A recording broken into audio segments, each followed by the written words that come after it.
भारत मांगे जवाब YouTube channel में जनहित कार्यक्रम को लेके मैं रॉबिन शर्मा आपका स्वागत करता हूं। पूरे देश में राम मंदिर निर्माण को लेके बहुत ही उत्साह का माहौल है। राम भक्त तरह तरह के आयोजन में व्यस्त हैं। 22 जनवरी को हर गली मोहल्ले में, हर मंदिर में, शिवालयों में, देवालयों में भगवान राम की पूजा अर्चना होनी है। अयोध्या में प्रधानमंत्री जी, मुख्यमंत्री योगी जी, ये सारे लोग पूजा करेंगे। बहुत सारे विशिष्ट अतिथि भी वहां पर होंगे। लेकिन ऐसे में भारत के अलग अलग हिस्सों से बहुत दुखदायी खबरें भी आ रही हैं। 2 दिन पहले ही आपने देखा होगा बंगाल में किस प्रकार से साधुओं को निर्वस्त्र करके पीटा गया, बालों से पकड़ के घसीटा गया। उनका दोष क्या था?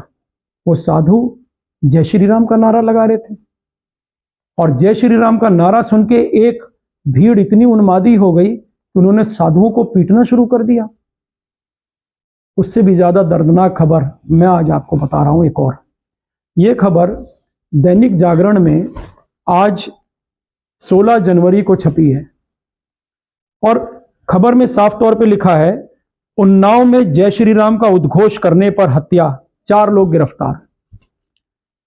उन्नाव कानपुर उत्तर प्रदेश में।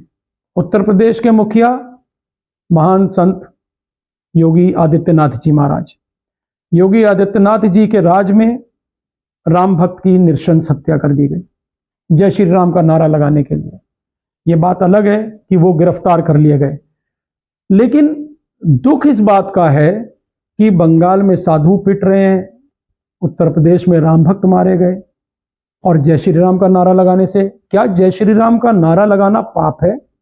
क्या यह अपराध है? कोई भी व्यक्ति अपने धर्म विशेष के नारे लगाता है, अपने धर्म विशेष की बातें करता है, तो उस पर सनातनियों को तो कभी कोई पीड़ा नहीं होती, तो इनको क्यों? ये जो लोग मार रहे हैं, मैं आपको खबर पढ़ के सुना देता हूं, पूरी खबर है। उन्नाव में जय श्री राम का उद्घोष करने पर भारतीय किसान यूनियन नेता विनोद कश्यप की हत्या करने वाले 4 शीटर काले खां व उसके 3 साथियों को पुलिस ने सोमवार तड़के गिरफ्तार कर लिया। और काले खान ने क्यों भारतीय किसान यूनियन नेता विनोद कश्यप की हत्या की, यह आप देखिए।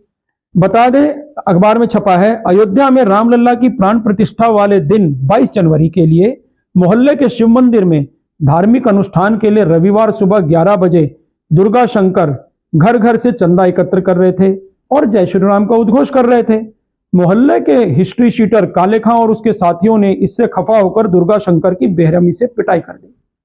पिटाई की सूचना जब इनके भाई विनोद कश्यप जी को, जो भारतीय किसान यूनियन के नेता हैं, जब उनको पता चला कि मेरे भाई को मार दिया, इन्होंने बहुत बुरी तरह से पीटा है, वो उसके बचाव में चले गए। जैसे वो चले गए तो काले खां और उसके जो साथी थे उन्होंने उनकी भी बेरहमी से पिटाई कर दी और उनकी मौत हो गई। और इस बीच उन्होंने कई राउंड फायरिंग भी किए हैं, पथराव भी किया है इन अपराधियों ने, दुर्दांत अपराधियों ने।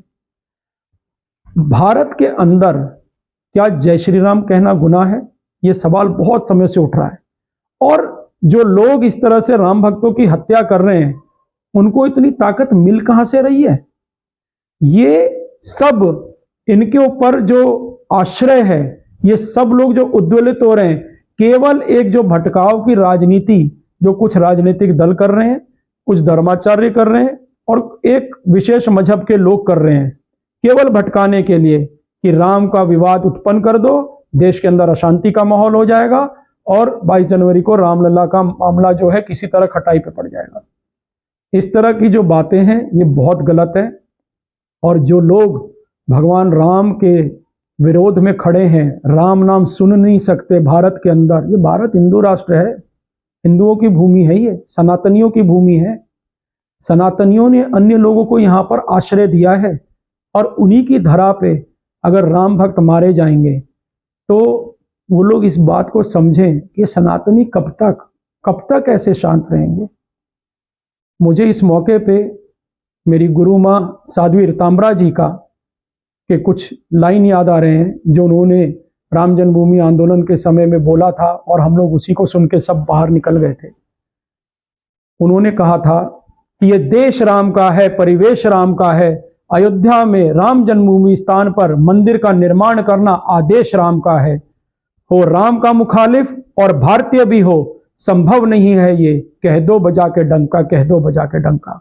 तो जो राम की मुखालिफत कर रहे हैं वो भारतीय नहीं हो सकते। कोई भी भारतीय राम की मुखालिफत नहीं करेगा। राम, ये देश राम का है और राम की मुखालिफत करने वाला भारतीय नहीं हो सकता। इसीलिए मैं उन सभी लोगों से अपील करता हूं कि भगवान राम के नाम लेके जो लोग भी लोग आ रहे हैं, अपने मजहब, अपने हिंदू, अपने सनातन धर्म नीति के अनुसार वो लोग अपने पूजा पाठ को कर रहे हैं, तो उनका इस प्रकार से विरोध ना करें। इससे देश में अशांति का माहौल फैलेगा और वो लोग जबरदस्ती देश के अंदर एक अनरेस्ट का माहौल क्रिएट कर देंगे, जो उचित नहीं है। भारत मांगे जवाब। क्या शंकराचार्य जी विनोद कश्यप के परिवार से मिलने जाएंगे? क्योंकि ये जो सारा विवाद उत्पन्न हुआ है, ये तो रायता उन्होंने ही फैलाया है। भारत जवाब मांगता है, सोनिया गांधी जी क्या आप विनोद कश्यप के परिवार के पास जाएंगे? तो भारतीय किसान यूनियन के नेता थे भाई। इसी भारतीय किसान यूनियन ने तो इतना बड़ा हड़ताल किया था, सारे देश को बंधक बनाने का प्रयास किया था। ये तो आप ही की पार्टी के लोग हैं, जाइए ना उनके घर मिलने के लिए। क्या खड़गे जी जाएंगे? क्या अखिलेश यादव जाएंगे? क्या ममता बनर्जी जाएंगी? ये सब लोग जो राम मंदिर का किसी ना किसी बहाने विरोध कर रहे हैं, क्या ये लोग जाएंगे? भारत इन सबसे जवाब मांगता है और मैं जनहित में देश की जनता से एक ही अपील करूंगा कि 22 जनवरी को चाहे कितनी भी विषम परिस्थिति आए, हम लोग सब अपने अपने गली मोहल्लों में भगवान राम के मंदिर के निर्माण के इस शुभ अवसर पे भगवान राम का संकीर्तन करें, गुणगान करें। कोई भी ऐसी चीज जिससे दूसरे धर्म के लोगों को आपत्ति हो सकती है उनको आपत्ति हो, तो हमें उनके समक्ष नहीं करना चाहिए। लेकिन हमारा जो अपना धर्म है, हमारा जो अपना कर्तव्य है, हम उसका पालन अवश्य करें। जय भारत, जय श्री राम।